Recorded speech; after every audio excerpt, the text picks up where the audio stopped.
You ask Tiger to calculate. This deals with linear inequalities with one unknown. The final result is j greater than 20. Let's solve it step by step. Simplify the expression. Break up the fraction.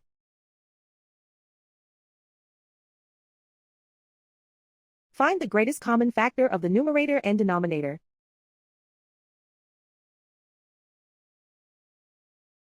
Factor out and cancel the greatest common factor.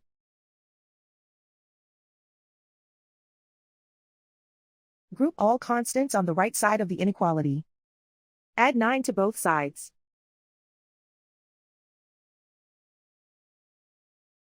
Simplify the arithmetic.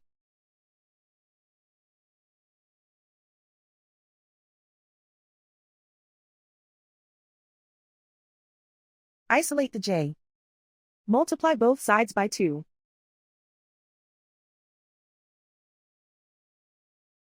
Group like terms.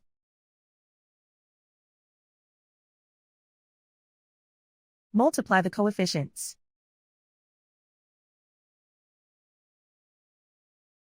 Simplify the fraction.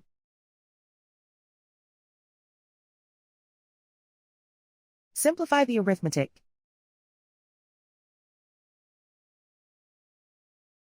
Plot the solution on a coordinate grid. And so the final result is j greater than 20.